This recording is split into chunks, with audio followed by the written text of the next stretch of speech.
cortisol antagonizes testosterone and it antagonizes estrogen. So, okay, welcome to the continuing series, Signs and Symptoms of Overreaching, Overtraining, and Impending Burnout. And I don't think there's anything better than libido as the single best regulator of training and stress-rest balance. We could probably make a strong argument that libido is a proxy for your overall state of health and vitality, especially as you age. I don't know, maybe at 21-year-olds, you can write in and say, even when you're completely overstressed, not taking care of yourself, eating a lot of top ramen, pulling a lot of all-nighters, maybe your libido is still fantastic. But then as we get into the advanced age groups where everything is super delicate, and I've done a lot of shows on my long time extensive testing with my testosterone levels and how they have fluctuated quite significantly, always up in the healthy range or almost always up in the high range. But over time, with I think it's been 23 tests in around 3 or 4 years, my serum testosterone has ranged from 564 to 1,008.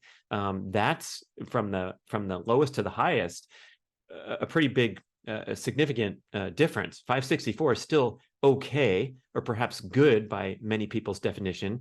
1008, my highest, was in the 99th percentile, even for males of a younger age group than myself. So that was, things were going really good at that point. And my average has been somewhere around in the 700, 750, 775 range is where I usually fall. And when that testosterone drops significantly, especially when it drops to clinical levels where you'd be diagnosed as hypotestosterone, that's when we have a big problem with your stress-risk balance in life and especially your training. And here's a simple way to look at it. Cortisol antagonizes testosterone and it antagonizes estrogen. So in the female case, we still have an extreme sensitivity to having healthy testosterone and estrogen levels, but when estrogen tanks, you're not your full female self, and when testosterone tanks, you're not your full male self. So chronic overproduction of cortisol, which is the quintessential description of an overly stressful lifestyle and overly stressful training patterns, will tank your sex hormones. I mentioned in the last show the most extreme and dramatic example in the female case is the loss of menstruation that's known as amenorrhea. I mentioned the professional runner Elise Cranny, American record holder, and how she struggled with that and then righted the ship by returning to more healthy eating patterns and more sensible training patterns, because it's a super bad deal to tank your libido in pursuit of fitness and competitive success. And so we always want to pay attention to one's libido as a proxy for whether you're taking on too much stress load. It's also important to note that I guess you can measure libido independently from having interaction with another human, right?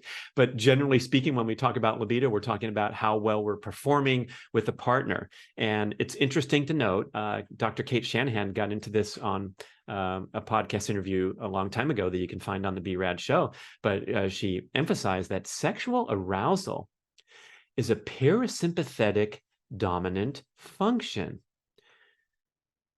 We define it otherwise, huh? We talk about getting hot and heavy and, having an intense, incredible date that ended with a night and a flurry of passion. But to become aroused, you must be triggering parasympathetic function. That is the start of sexual arousal. So if you're stressed, if you're in your head, if you are worried about how you're going to perform 30 minutes from now when you go from making out into the bedroom or whatever, and that cortisol is spiking, that is going to tank your libido. So we have to be relaxed in order to be able to perform sexually.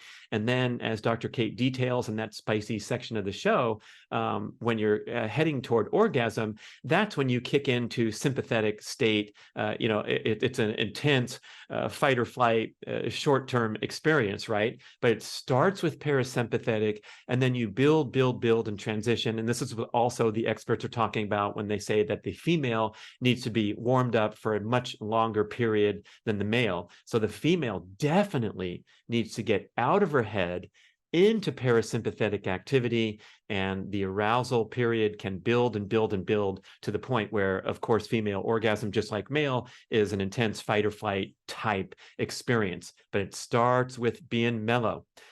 So we're going to experience reduced desire and reduced potential for both arousal and eventual orgasm if we are out of stress rest balance.